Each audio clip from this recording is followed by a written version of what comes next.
Welcome to the show, everybody. This is Contra Talk. My name is Richard Henry, and this is the podcast where we talk about things that matter. And we are talking to Michael Clary, Pastor Michael Clary, and Aaron Renn. They're both Christian, pastor, theologians, authors. They've written a bunch on biblical sexuality, ethics, dating, singleness, the whole thing. There's many books. We'll put those in the description. We're just going to get right to it since we're running a little late today. Bring Michael Clary on and Aaron Renn. Welcome, gentlemen. How are you guys doing? Doing Good. great. Thanks for having me on. Yeah. No. Thanks for coming. I wanted to do this a Q&A. I don't know how. I don't do a lot of live, so we'll see what kind of audience retention we'll get. But I wanted to do questions at the end. So if people are watching live, you can drop a question in the comments, and we'll address that. But we'll chat for 20 minutes, 15, 30 minutes. I know, Aaron, you got to move a little bit. You got something with your family.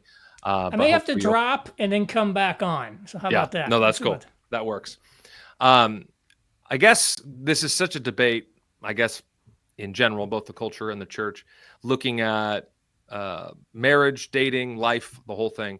Aaron, you've written on this a lot, different articles. I know you have as well, Michael. But Aaron, why don't you answer first just kind of the broad question of the hour. Why are young men and women avoiding marriage? Sure. So first thing I'll say, I'm a cultural critic, not a pastor or a theologian, basically a journalist. And we see that we have essentially a decline in all forms of social interaction among young people today, particularly among Generation Z. Ryan Berge just posted a bunch of amazing stats about that. So we know that, because of phones and other things, people aren't even really socializing. We know that they don't drink as much, they don't have as much sex, and you might say, well, that's great. Actually, those are good trends, but it's not because they're all like practicing abstinence voluntarily. This is just part of what's happening. I actually think there's probably a lot of things happening. One is just the general delay in marriage. The rise in average age of marriage has been happening for a while.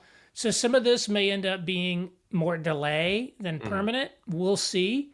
My generation, Generation X, almost everybody did get married at least once by age 40. I think the number of people who didn't. I think they usually track women on this. It was like 12% by the end of Generation X.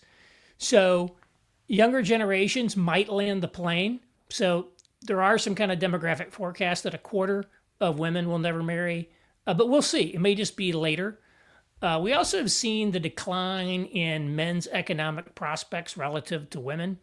The kind of blue-collar economy that provided the classic breadwinner type husband's job, from that sort of post-war era that people had. That sort of is no more in a sense. Manufacturing's been hit very hard. A lot of those blue-collar occupations have been hit hard.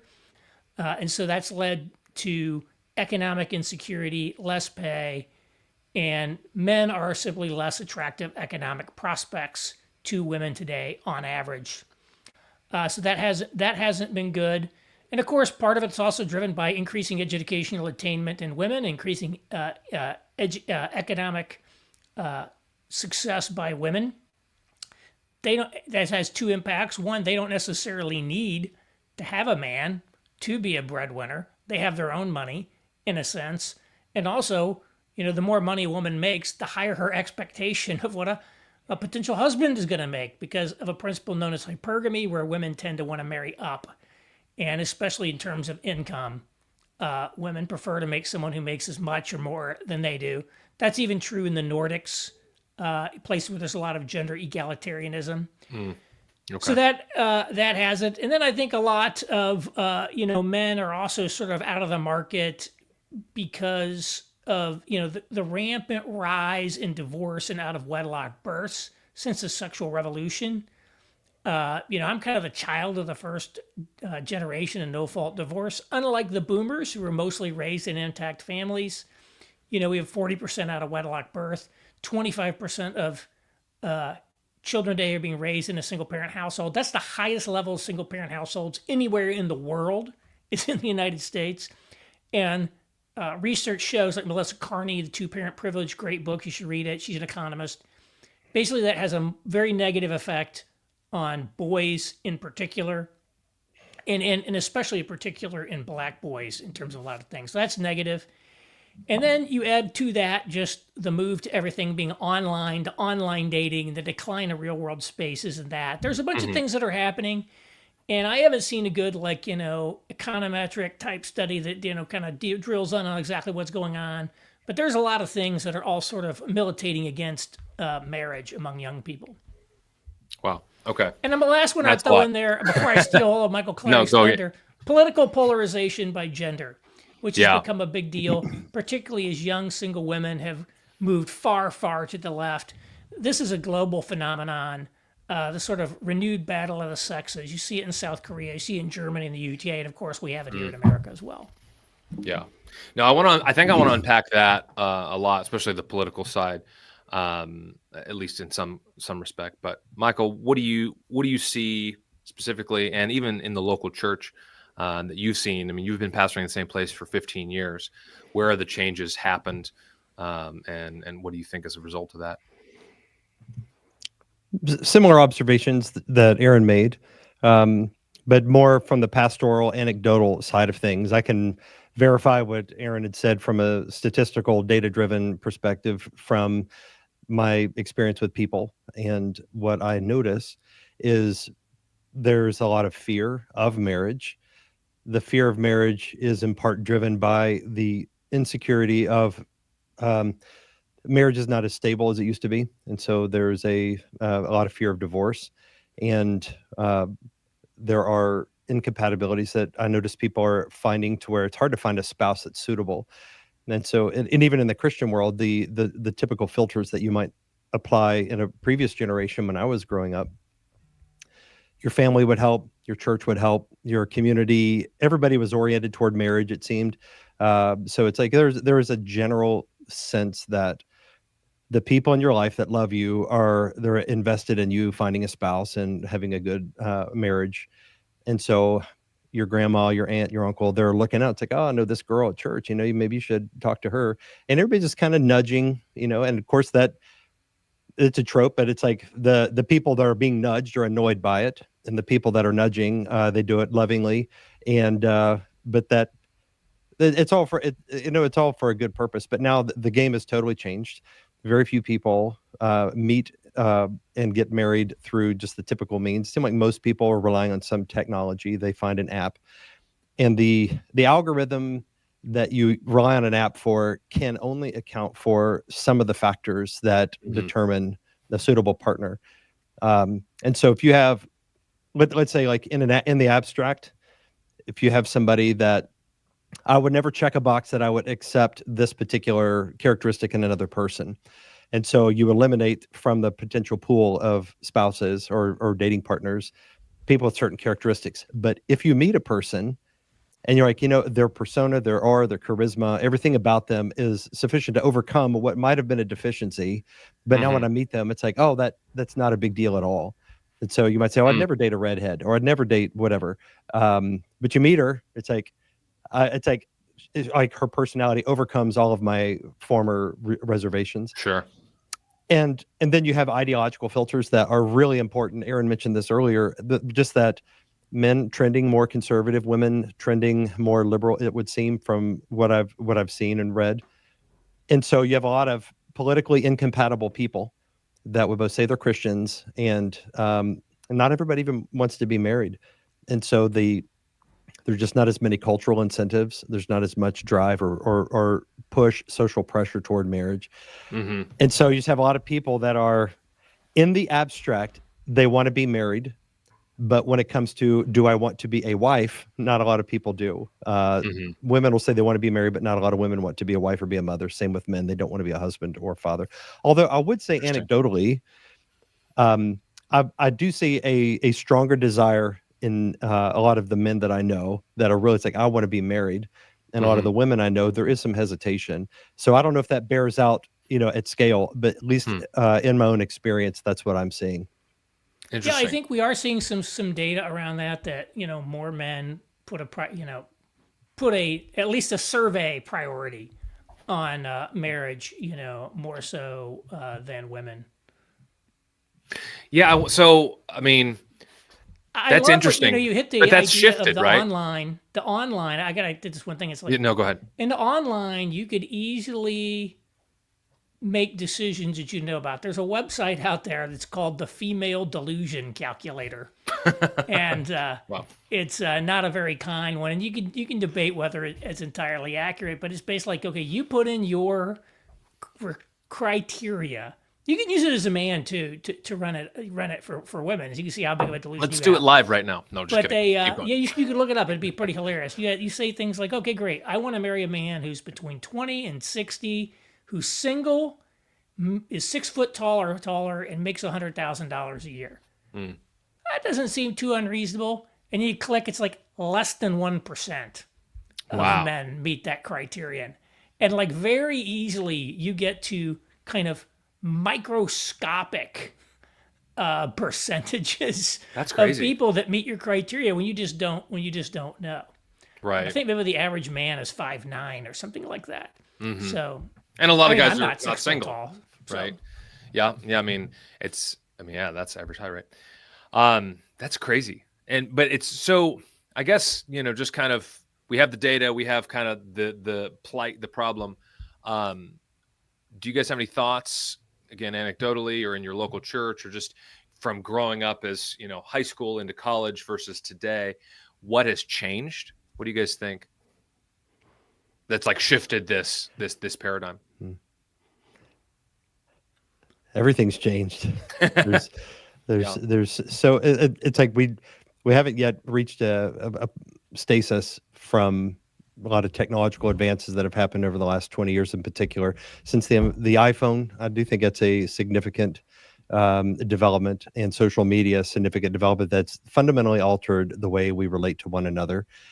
And it does, with social media, you catch these little snapshots into a person's life. I mean, if you have like old shoeboxes of photos from your family, it's like the picture that you took, you didn't know what was on it and what it looked like until you got it back from the Right. developer. The film. Yeah. Yeah. And so the snapshot that you got was a lot more real, but now it's just like you can have instant feedback and then you can change it. So what you post on social media is your highlight, the best that you have. And it creates a perception that everybody's life is better than mine. Everybody's more attractive than I am, because we know our normal selves and we see everybody else's highlight reel. And I think it creates this escalating standard for a sense of like, I think we start to believe our own PR in a way where there's a world of affirmation. I do think is more prevalent with women who live in a bubble of affirmation, where women show love by affirming one another, where men show love by challenging each other and even putting each other down. It's like a guy. I mean, there's videos and tropes you could that demonstrate this, but I think people might even believe more and more along the lines of the social environments that form them. So I think women believe themselves to be a greater catch than they may actually be. And men may likewise not feel like they're worth anybody dating, and they don't believe they're really worth anything. So it creates this imbalance where people are not pursuing one another.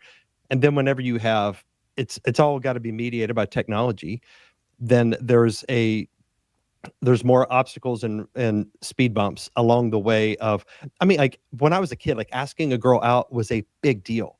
And I was terrified, but it's a rite of passage. You've got to ask her out and you've got to get turned down, and that builds your confidence and you grow and by doing that. But now it's like everything is streamlined and simplified to where a lot of the rites of passage of developing relational skills are gone. That's just a couple of thumbnails of a whole host of massive changes that have affected our culture. And I don't think we've reached the point yet where we figured it out, because there's still change that's underway. So that's a handful of things. Yeah. What do you got, Aaron? I don't think it's just, I don't think there is a sense in which the men don't get affirmed, but men are sort of given some similar messaging. One of the things I notice about all these online men's influencers, which I think play a huge role in shaping how men think about dating and relationships, and they send a lot of social messages to men about what's going to make you look cool or what's going to make you look weak. They sort of promote this idea that the American woman is damaged goods, that virtually all women in America are ugly, and no one would ever want to date them. And this is one that gets me is what was her name? Greta something. The woman that played Barbie in the Oh, yeah. Barbie movie. They said she's a mid. She's like average. Like, what are you Right. talking about here, Margot guys? Robbie, is that her? Margot Robbie. It's like Yeah. Margot Robbie Yeah. is a mid. She's like, it's like they say, they'll take someone who's an objectively gorgeous woman and say, she's average at best. She's a 5 or a 6. Like, what are you talking about? So the whole idea is like, if you would even deign to date someone like that, we're gonna like roast you over the coals because your Right. days. And so it's like they're totally trashing women in completely ludicrous ways. And I would argue that there are actually plenty of high quality women you could marry in America. But the Yeah. idea that like the dating pool is too poisoned, it breeds such an incredible cynicism there.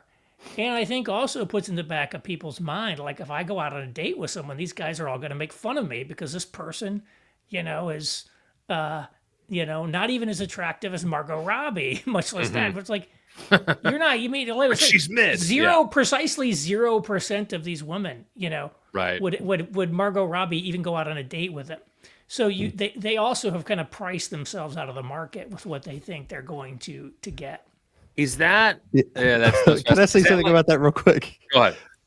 I'm just like, the word average means average. That means like most people are average, Yeah. which means there's going to be a significant number of people that are below average, and there's going to be a few people that are above average. But it's like average is like that's the middle. So if you just play this out practically, most of us are average looking. We're of average intelligence. We're average life skills. We're not impressive, but we have these expectations that we are better than we actually are. It's like the Dunning-Kruger effect, where somebody is of somebody has less intelligence and less skill, but they see themselves as being greater. I think you apply that to dating, nobody's going to date because everybody thinks they're worthy of something better than they're actually able to catch. Right. That's crazy. Is that? I was going to say just what you said a moment ago, Aaron. Is that like a defense mechanism? You think where guys like, she's not even that hot, and it's like, I mean, actually, she is objectively beautiful. She is pretty hot, but like, do you think that's what's happening there with guys that might rag on, their buddies for going out with a girl? That might actually is happen at the attractive? retail level, but I think, what's interesting, many of these influencers, like the classic sort of motivational speaker type, kind of marketing bro, they all try to give off the impression that they themselves are enormously successful. I mean, obviously, I'm an alpha male. That's why you're learning from me. So, I just think I don't know exactly what it is, but I just know, and I know especially. I mean, it used to be kind of in the original manosphere, a decade or so ago.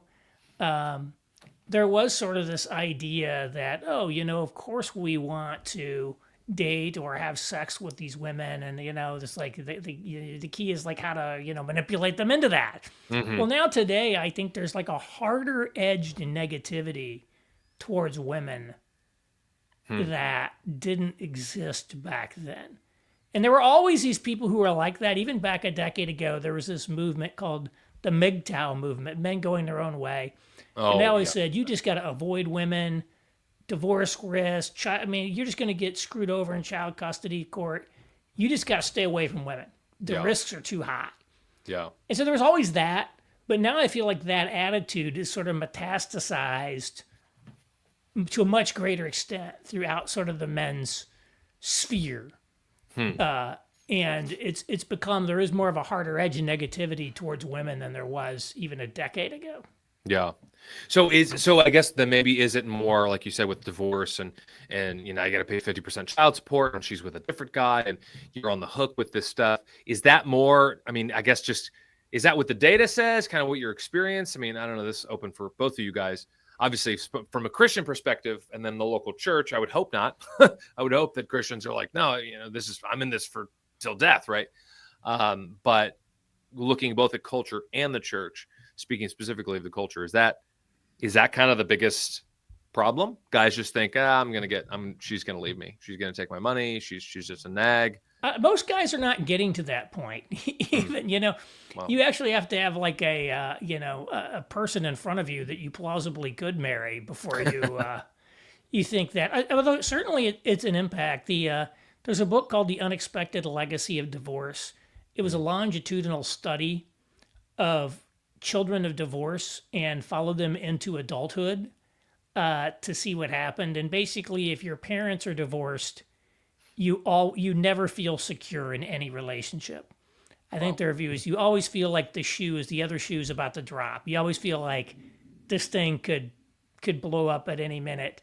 Whereas people whose parents remained married had a much stronger sense of security in their marriages, in their relationships. Like conflict in that relationship did not automatically think, "Oh my gosh, this is over. We're in trouble." So I do think that there are profound implications of people's life, effects of people's lives when it comes to divorce, no question. Yeah, interesting. Swiveling over to the church, then how does that? Are there similarities that we're seeing? I know, Michael, you said earlier that more young guys seemingly are like, "Yeah, let's do this. I need a wife. I'm 20 years old. I want to get married," or whatever.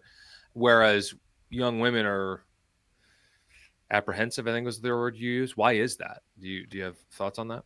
Or people Before tell you? Before he does, I'm gonna pop off and hopefully pop right back on. Okay. So hopefully I'll be on in a couple minutes. All right, thanks, Eric. What do you think? Richard, that's it's. I can't say. I mean, the reasons are multifaceted. I can say generally my observation is that you have men that desire marriage, they desire family, and they desire something that is more that demonstrates the value that men bring to the table in a marriage equation in a traditional way. So let's say, for example, you have a man who wants to be a provider, protector, a breadwinner. So he wants to provide for his home, and he wants a wife who will depend on him and to be a helper to him, to where she is raising the children from home, and that's kind of the traditional arrangement.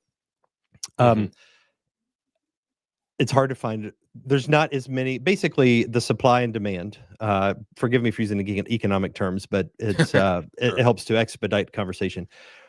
There's a greater demand for women that would be willing to do that from Christian men than there is a supply. And so that kind of plays into the men trending conservative, women trending liberal divide, to where you have a lot of conservative guys that want this traditional marriage existence, and then you have women that there's a shrinking pool of women that desire that. And when you talk about there's an imbalance in the economics of a home. So you think about, like, a guy says, "I want 10 children," or "I want 8 children," whatever. "I want a huge family." It costs him different to want that many kids than it will cost his wife. She's the one that will bear them physically. She's the one that will be managing those children. And so women see that, and I think there's a fear. A lot of women did not grow up in an environment where they watched a mother raise a family, keep a home, submit to her husband, these sort of markers in Christian world of a healthy marriage. A lot of women didn't grow up watching it. There he's back. Good to see Aaron. That was fast. But you have Aaron, what I was describing here is just you have a lot of people, especially, in a broken home, especially young women did not grow up in an environment where they were watching mom model for them what it looks like to manage a home. And so I do think that there is a skill gap between what somebody's able to do and what somebody might aspire to do. And if they don't have the skill, then they close the gap by putting an ideological label on it. So they'll be like, "Well, I'm feminist," or I want to be an empowered woman," or "I don't need no man," or something like that. When really there's at least some degree to which the hesitation is because she doesn't know how to do it. And so, like, it'd be kind of like saying, like, if you were in a church environment and all the signals and the messages that you're hearing is, men need to be able to fix their own car. Well, if you never grew up in an environment where your dad taught you how to fix a car, you don't know what this means, then it's like there's going to be some resistance to it because you don't have the skill to accomplish what Mm-hmm. is presented as a moral factor. I think that plays into it, and so there's a need for there to be at least some skill development across the board. Men need to know how to lead their homes well, to be sort of godly men that are strong, capable, competent, mature, and women need to be able to develop the skills of what does it actually look like to run a home, to manage children, to be a good wife, and these sort of things Mm-hmm. that can help sort of turn things back to where it's like we're finding greater numbers of compatible men and women in a single environment. I think churches do play a key part in closing that skill gap. Okay. Do you have any thoughts on that, Aaron? I know you just jumped back on.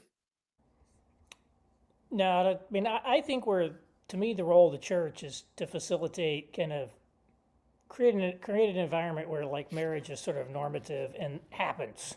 Mm-hmm. And it's like a lot of things. Things are harder than they used to be. It's harder than it used to be to get into college. And so if you want to get into college today, you can't do what Aaron did back in 1988 to get into college.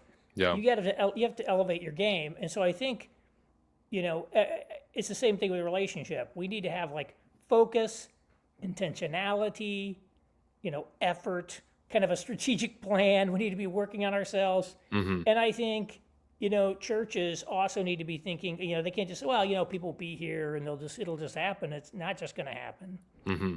And so I think that, that there's a lot that can be done to help facilitate bringing things together, not Yeah. least of which is continuing to advocate for marriage as sort of the normative path for most people.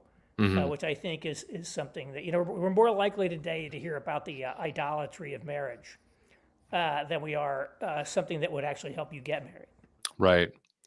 That somebody put a comment here, a question. There's not many, so it just that might say, what can local churches do to encourage their young people to get married? What do you guys think on that? I would say it's not a program or a sermon series. Mm-hmm. These things have to be baked in at the cultural level to where all of the activities and everything that a church does is oriented towards marriage as a good thing. Mm-hmm. So it doesn't need to be necessarily social pressure, but it's like, you cultivate what you celebrate. If marriage is important, then it can't just be something you talk about, during a marriage sermon or a series, every year or two. It's got to be like we talk about marriage, we value marriage, we value children. So to give you an example, this is a slightly different example, but it's in the realm of having children. In our church, there's a lot of young people, a lot of people having babies. And so it became a bit of sort of emerged by accident, but it's been a great culture shaping tool, where whenever somebody has a child in our church, during the announcements on Sunday morning, the guy gives the announcements that go, we are happy to welcome so-and-so Smith this week. They had their baby and are happy for them. And people will cheer and clap and woot and holler and celebrate. And it's just like, yeah, that's great. We love babies. Mm-hmm. And of course, you get babies in a Christian world by getting married first, and most of the time, hopefully. Right. But those are the sorts of things that it is a culture that it's not something that is kind of bolted on, but it is a way to create this expectation. And when you have that, and you've got to be willing to overcome, to Rick's question, there's going to be opposition, because there will inevitably be people that are single that want the church to celebrate and affirm singleness as a normative good for Christians. Mm-hmm. You And wrote about that quite a bit, right? Wasn't that a topic Yeah, I in one of your did. books? Okay. I did, but it's it takes some pastoral care and nuance, because I would not say, oh, if you're single, you're in sin, because I have 4 children. They're all single. Right. Singleness Yeah, is not a sin. It is a life stage that, so it's like we want to push people to graduate and mature into these various life stage advancements, Mm-hmm. marriage being a very critical one. So you can talk about marriage as a good in all the different types of good that marriage brings to society, but to the individual. And then whenever somebody raises the objection, what about single people? They'll get upset. They'll be like, what about us? Do you not care about us? I mean, those sort of things will happen, and church needs to be prepared to care for them without, you don't want to alienate them or for them to feel like they're lesser than, but at the same time, it's like we have to affirm this because marriage is what's under attack, not singleness. That's a good point. That's a really good point because it is. I mean, that's 100% accurate. I've never heard it put so succinctly. Yeah, I think it's one thing. I mean, a lot of times, I think this is just in general in society and even the church. People in happy marriages are kind of keeping their lamp under a bushel. They'll even see the occasional op-ed. Why is it so taboo to talk about having a happy marriage? It's like all the cultural product is about people in unhappy marriages or how bad marriage is and all of these things like that. And so my son's over here, so I got to part of it. I'm now officially. This is part of being married. I'm on childcare. That's right. But that's great. What Praise I'd God. say is, I think there are some things churches can do. One is they can kind of facilitate matchmaking. And I don't think there's anything wrong with literally setting someone up on a date. But I think it's kind of better if you put people in contact with each other and then, let sort of someone make the move there. So I'll just give you an example. How did I meet my wife? I'd moved to Indianapolis in 2014. I was there for like 10 months before I moved to New York. And I was looking for a church, and so I went and visited this church. And I only visited there a couple times, 2-3 times. And somebody who knew me said, "Hey, Aaron, welcome. And I want you to meet Katie. She's really into community development, things you're into. You guys should probably talk and have a conversation." Of course, my immediate thought is, well, she's trying to set me up, of course. Now, whether she was or not, at least she introduced two people that had some sort of commonalities together. And then, of course, it was up to me to do something there. And again, you could even coach the guy. Okay, guy, like I introduced you to that woman I just introduced you to. Maybe you should think about asking her out. Because I think it's always better if you're a guy, if it looks like you took the initiative to ask her out rather than that someone else set you up, which isn't bad. But, there's certain kind of confidence that, that's demonstrated. It demonstrates a certain boldness of character if you're willing to actually ask someone on a date. So that's just one. People that you think, and a lot of churches are huge today too. So it's not like, you assume everybody already knows everybody. Maybe they don't. Find a reason to connect people you think might be, might make a good match. And, you never know what's going to happen. But, you can see, you can proactively kind of curate those. Another thing I think you can do, and this gets to the singles point. I think it's good for singles just in general, but it's also, good for helping single people think about things a little differently. Is to, if you're married, you can invite single people into your home. You can invite a single person from your church over for dinner, something like that. Because a lot of times people are single. They don't have, they kind of feel excluded from different social activities, social life. That's so good. This is a way to include them in a life, and you can just bring someone into your home. And they can get a free sample of how you're living your life. And that's part of it. Letting people see how is it that you are living your life and not delivering any lectures, but just organically showing, and as maybe you're talking about yourself, you can give a sense of like, oh, here's kind of what we did. Here was our priorities. Here was our things. And I think it can have, and that was something, when we lived in New York, which was a famously, place where it's hard to meet people, social isolation. That's one of the things we like to do is just, and I'm not claiming we had somebody over every week. Okay, I don't want to overstate what we did here. But we would invite, single people over to our house or our apartment for dinner, which is right there in New York. People don't do that all that much. It's small and that, but it's great. I think those are little things you can do. And again, they're good for people who are single, and if it helps give some people some insights on marriage or what needs to be marriage, that's that's like a bonus. So those are like a couple practical things you can do, that I've personally benefited from, and which other people, have benefited from. Yeah. No, I like that. I mean, that's again a super practical thing, easy to do for, younger couples who are married maybe a couple years or have young ones or children that are adolescents, etc.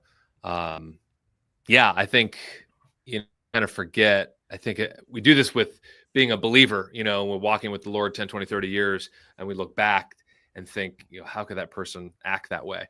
Same thing with singleness. We forget what it was like being single. I mean, I haven't been on a first date in 20 years, and so, yeah, 21 years. And so it's like, it's crazy. Hard. Yeah. It is hard because, I'm Generation X. So I like to think, man, if I were single today, what do you mean there's nobody today? I mean, could you find somebody to go out on a date with? I like to think that there's like people that are around that there's, I could just look around and say, there's all kinds of single, but maybe it's like the experience of people at younger generations is different. So somebody once said that boomer isn't a generation, it's a stage of life.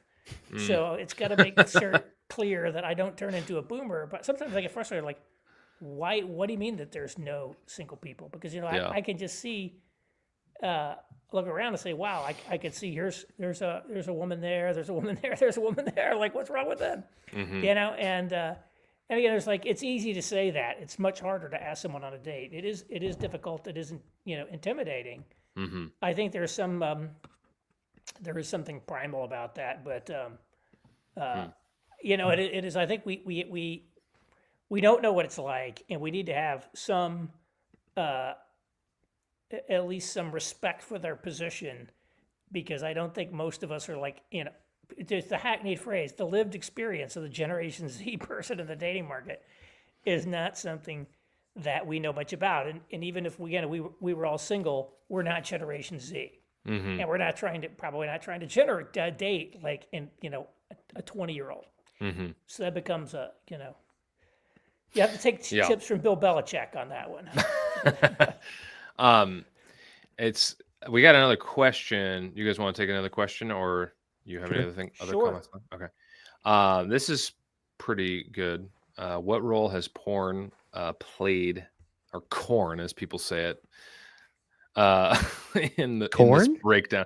Yeah, you've never heard that? People use that as like phrase so they don't get like tagged for anyway. Sorry, I have not heard this. I'm learning something. Yeah, you're a boomer, Michael. No, just kidding. No, I'm Gen X. I'm like Aaron. It's a state of mind, right? Sorry, I'm getting distracted. What role has pornography played in this breakdown? That's from Junker George. I think it's Anon. Anyway. Oh man, it's how can you estimate the impact that pornography has had?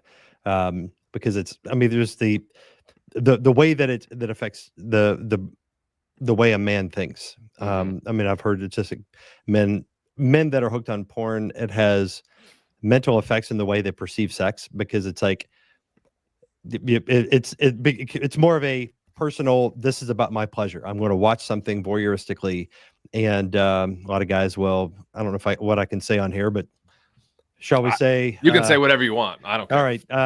Guys will watch porn and masturbate, and so sexuality becomes something that is purely for one's own pleasure, and it is not about self-giving to the other person, nor is about procreation. That is far and away from what's on somebody's mind, and pornography has been a major contributor to that, along with the birth control pill. But I think as far as just shaping men's expectations about what sexual pleasure is, I think a lot of people, it's like, the way that porn works, it's like any drug where there's a law of diminishing returns. It's like sex itself is, can become uninteresting. You've got to introduce new kink, new fetish, and it's always escalating. It's taking you somewhere. It's not just this static thing you can enjoy as it is on its own with a wife.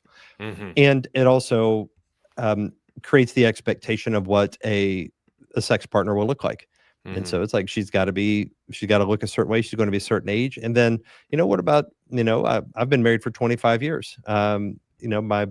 I'm 50. My wife is 48. And so we don't look like we did when we were, in our mid 20s.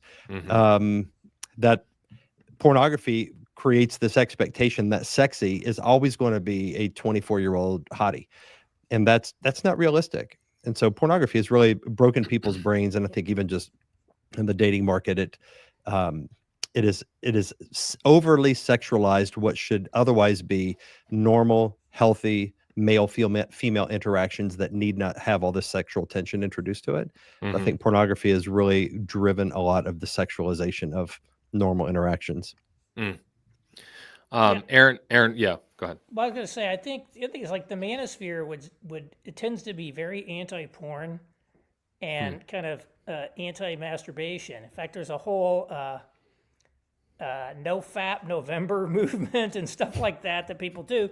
And basically the view is that it dissipates sexual energy, and that you need to sublimate that into actually going out and meeting girls in the real world. And if you're just watching porn all day, you're never gonna go to the club and meet somebody. And so maybe their ends are a little bit more nefarious there, but I think there is something to that. It's like you're giving yourself the cheap out versus having to go out and channel that energy into something in the real world. Yeah, no, I mean I think that's probably the biggest thing is with like just the technology, how things are so different, right? There's nothing new under the sun. Obviously, sorry, drink water and I still dry up.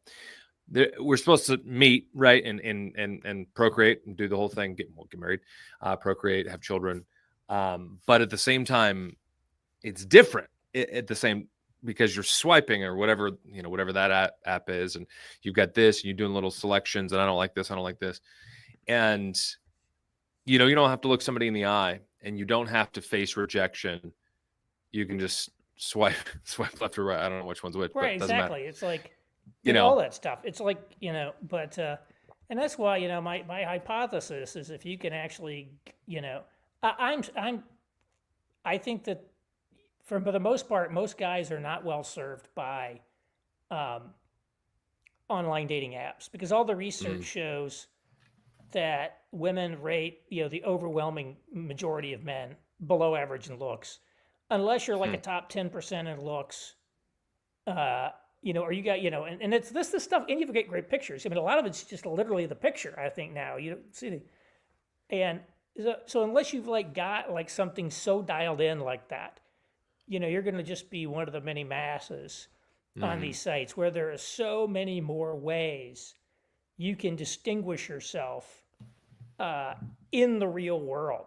In the real world, you can set up situations that allow you to demonstrate things. Just tell another story. So I'm going to tell my now wife that I thought she should move to New York to be with me. For that, I did it. After I invited her, I was coming back from New York to Indianapolis, and I was the keynote speaker at this Chamber of Commerce luncheon where there were like 500 people in this ballroom, and I'm up on stage talking. And that right there, this is a guy who's got something going on. He's up there on stage. He's like for the hour. And so there's ways you can show I actually have something. You can demonstrate who you are and what you have going on in a way that on these apps, it's just a picture or whatever. It's very hard to set yourself apart. It's just pixels. Yeah. If you got a six pack and you're chiseled and you're actually really dialed in, then it probably works for you. But for the average guy, you want to find situations where you shine and your best qualities come through, and it's much easier to do that in the real world than it is on online dating apps. So I'm very negative on online dating apps. But I don't look at it as a moral question. I don't think it's something where you met your wife on a dating app, that's second best, that's lame. No, a dating app is a tool. And if that tool works for you, I'm all in favor of using it. I just think it's a tool that empirically isn't working all that well, given the declining numbers. And so you could experiment with it. I'm not saying you shouldn't. If it works, great. But if it doesn't work, then you got to consider some other options, broadening your repertoire of methods, because you can't just let yourself be limited and defined by that one thing.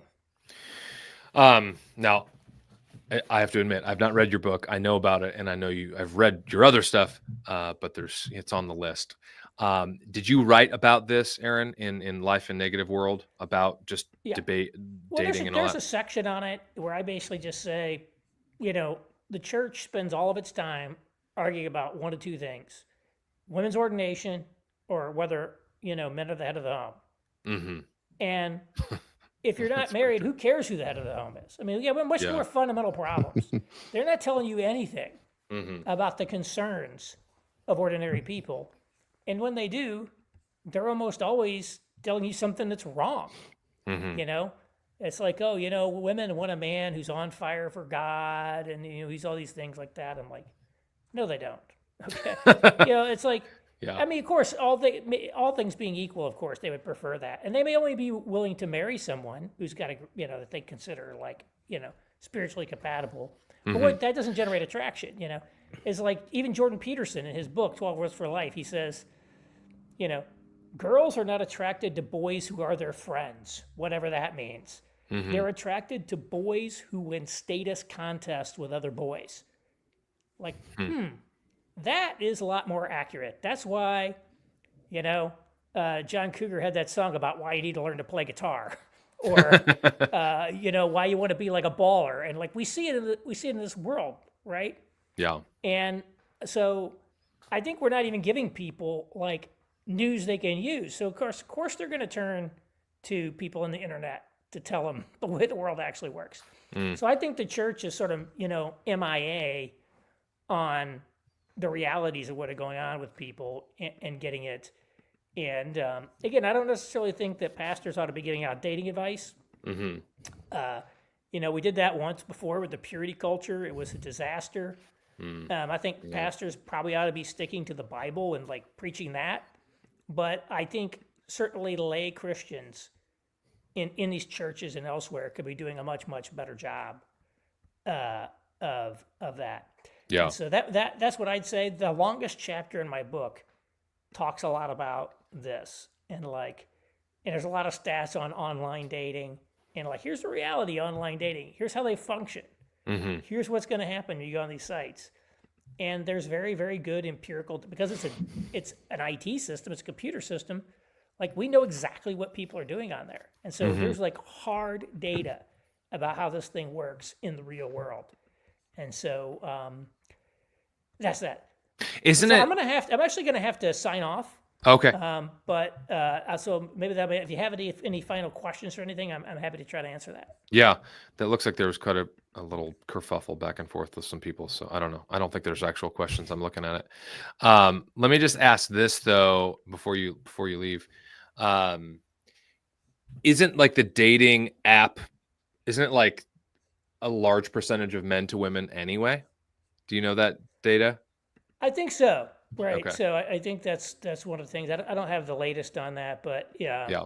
And women are just besieged, and that's like part of it. You flip on the app and it's like tidal waves of very low quality male attention, and it's no wonder like women would get jaded very quickly.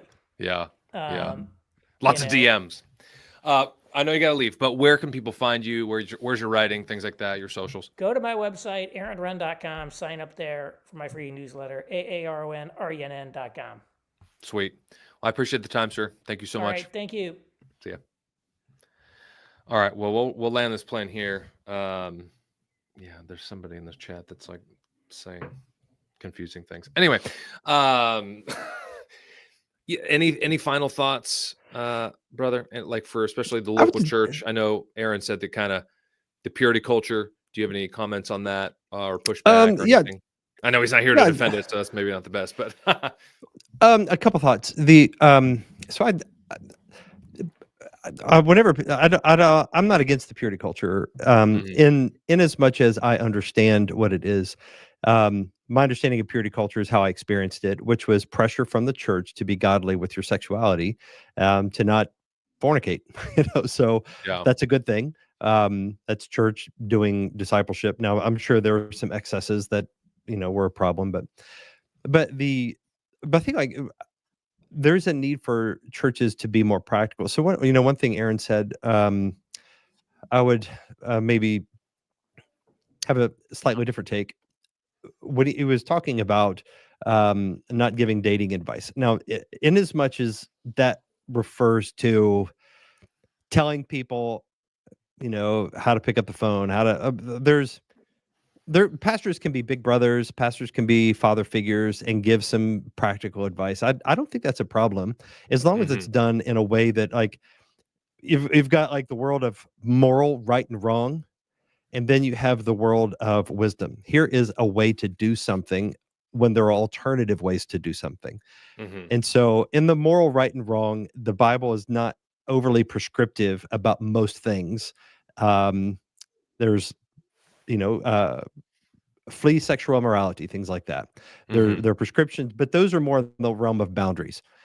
The wisdom thing is going to have to be contextual, and it's going to change. And so pastors, I think, can provide a really valuable service if they're not totally checked out. And so if you have some pastor that he has no idea, and I think it's maybe a lot of pastors. Let's say you have a pastor who has no idea what it's like for young men these days, young women these days, trying to find a spouse, what their interests are, what the challenges are. Then maybe he doesn't have a whole lot of wisdom to offer, but he can offer biblical principles, which are going to be more, here are boundaries to not cross. As in my own ministry, it is important to me to have my finger on the pulse of what people in my church experience, so that I can be of some use to them in the practical matters too, because practical wisdom is where we apply the Bible. We apply the principles that we see in Scripture to real situations. And so, one of those things is, like, the Bible is Christians are not as practical as we could be, because we want to elevate things outside of the practical realm and make things over spiritual. Yeah, that's true. And so the thing is, like, some of the things Aaron talked about, data driven. It's like, here's what studies say, here's what's happening. It's like, that matters. That's important. And there are practical things that we can do to account for these practical things that we observe. And so let's say, take attraction, for example. There are multiple vectors of attraction that just cannot be captured through technology or algorithms. I mean, the algorithms can do a lot. But I just think about when I was a kid, there was, and I'm sure you've experienced this too, Richard. When I was a kid and I'd be hanging around, got a group of friends, there's a girl in my class, and then all of a sudden it'll hit me. It's like, you know what? She's kind of cute. I never really thought of her that way before, but I kind of find her cute now. And it's just like, through normal human interactions, you give people time together, and then something will hit you. You'll discover an attraction that you may not have had before. And the thing is, like, there are things that emerge about that person that are more attractive once you get to know them. And that's a wonderful opportunity for the church to be able to provide venues where there are lots of people have the opportunity to socialize, get to know each other, to where attraction can develop, social nights, church events. And then you couch that within a church culture where people know, like at our church, this, people at my church, Christ the King, they know this is a value. We value marriage in our church. And so, if you come to this church, if you've been here for 2 or 3 months, that you're going to be getting a lot of marriage type of exhortations, because we value it and it's very important. And so, being a part of this, they know if you're single or married or what, there's going to be just gentle upward pressure towards marriage. And then you put people in social environments. They know, if she's here and I'm here, we're both part of the same church, there's a good chance that she or me, or, the good chance that we want the same things. Ultimately, we're pointed in the same direction. Yeah. And then it kind of creates a little safe place. It kind of shrinks the world down to a community of people where you might meet somebody, and you might not be somebody that you would have found attractive initially. But once you get to know them, their character, I mean, beauty is so subjective, and it's so, you can't just pin it down to a profile picture. it's just like once you get to know somebody, it's like, man, her laugh, the way that she talks about this subject, kind of her shyness, the way that she reacts to this comment, all of those things create an overall picture of like this is a person that I'm attracted to. Mm-hmm.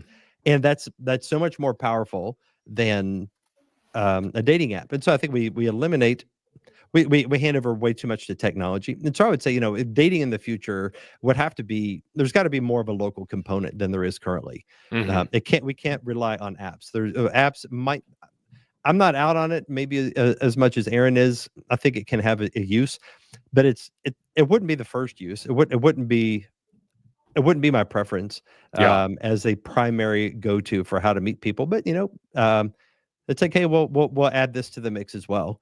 Mm-hmm.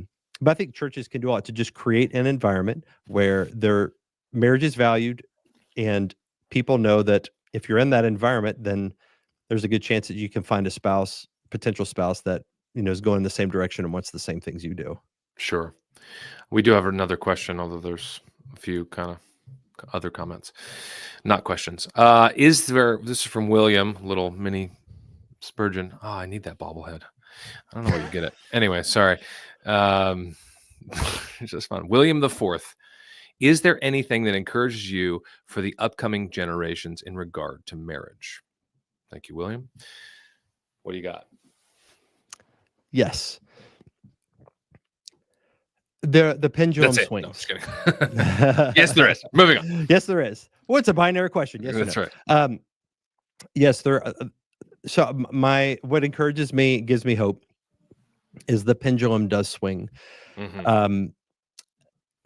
There can be an overcorrection, but I think that a correction is needed. So there's a lot of people, in my view, a lot of the madness that we see with sexuality now, kind of that it has an upstream cause that is not often acknowledged, and that is Gnosticism and feminism that has kind of led us to where we are now, to where the body doesn't matter and men and women are interchangeable.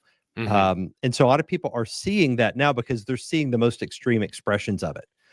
To where say, okay, we don't even know what a woman is. Transgenderism, like, some 6'4" dude can dunk a basketball, can now call himself a woman and play on women's sports teams. A lot of people are like, that's nuts. Mm-hmm. That is absolutely ridiculous. And so they're awakened to the fact that the arguments that are used to support that are the same arguments that are used to support, other phenomena that they would be like, okay, that we should reject that, like feminism and that sort of thing.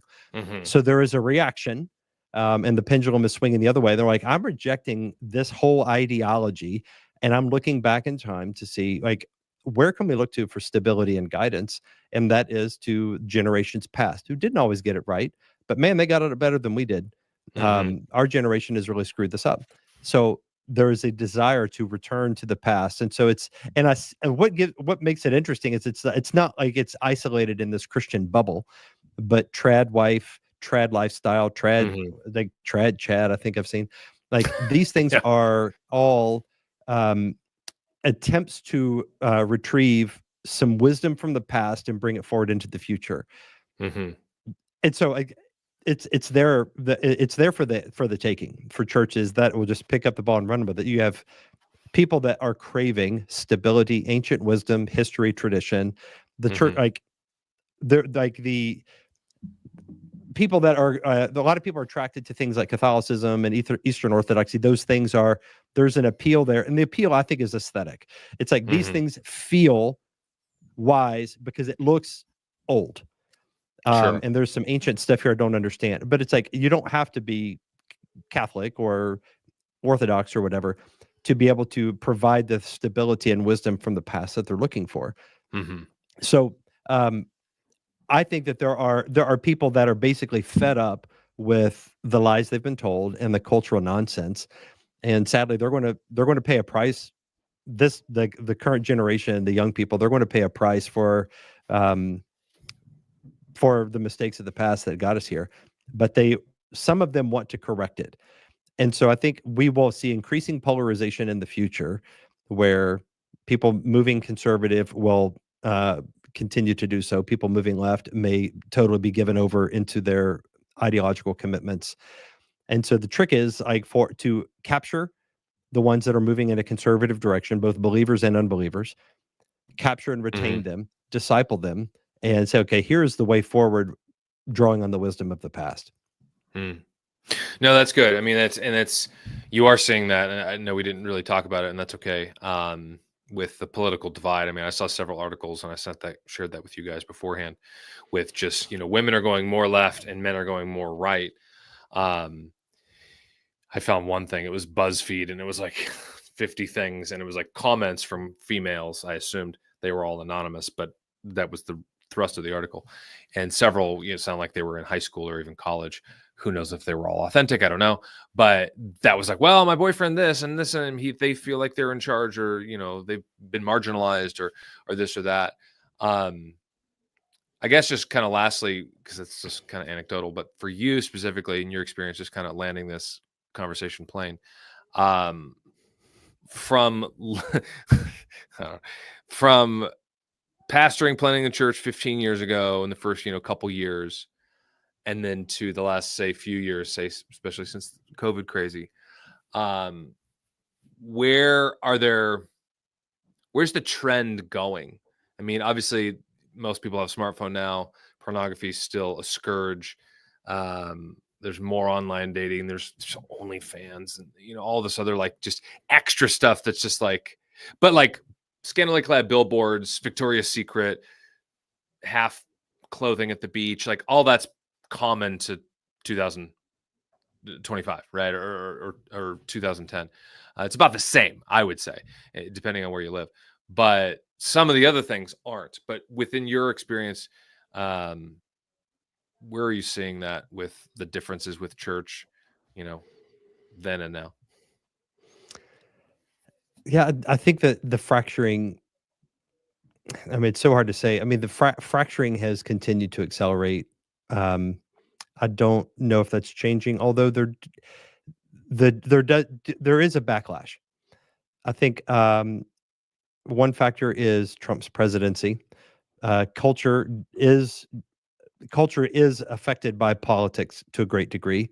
And so I do think that Trump's election and presidency will have cultural ramifications that are yet to be seen, how effective they'll be.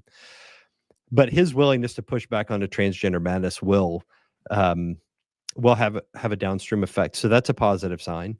I do see signs that a lot of people are just like, enough is enough. And they're like more vocal, more willing to speak out. That's a positive sign. The problem, what gives me, what keeps me from just being all optimistic and rosy about the future is that it's kind of like we're still driving the same direction. We've just kind of slowed down. But what is needed is repentance, which is an actual U-turn. And so to say like, oh, I used to be for transgenderism, but now I've seen how crazy it is, I'm out. Well, yeah, but you're still in favor of homosexuality. So you have like people on, right. Like so-called conservatives, they'll be pro-homosexuality. And it's like, well, that's just transgenderism at a slower speed. Right. But that's Democrat Party 20 years ago. Like, yeah, right. Obama, Hillary, everybody was against gay marriage. Then they were for it. Then they were against it. And it's kind of this flip-flop. Yeah. Yeah, that's not repentance. And repentance really is what is needed. So barring some kind of like nationwide religious revival of true doctrine, which that's in the hands of God, but I'm not counting on that. I expect the general trajectory to continue and to descend further into paganism. So there's a need for Christians to be able to be prepared for that. I'm like, okay, what is needed in our day, and what is needed for our generation to be able to be somewhat protected and insulated from the madness of the world around us. And that's a whole other hour conversation to some of the thoughts about that. But I think in general, it's like local churches are going to have to be true outposts of truth and sanity. And it's like a signal flare they throw up. And for people that are drawn to it, they'll be like, hey, I'm out here crazy town. and the church is speaking truth, that will be a place of refuge and safety for people that are seeking it, and they can hear the gospel and know where the truth came from. Otherwise, I don't know. I don't know how I can read trends, but I don't know if I would predict too much as far as what the future holds. But yeah, no, that's good. I'm a little pessimistic about the culture at large, while I'm optimistic about the church. Well, and I mean, in one sense, you kind of have to be, right? I mean, in the sense that, obviously there's certain eschatological beliefs and assumptions about, how we are in 2025 versus we were in 1025, or, 5 years before Christ started his ministry in 25, right? And so there are things that, is the world generally more Christian? Yeah, there's more of this, more of this, more of this, more of this. And that's great. There's also more people. There's also more, outright paganism in one sense.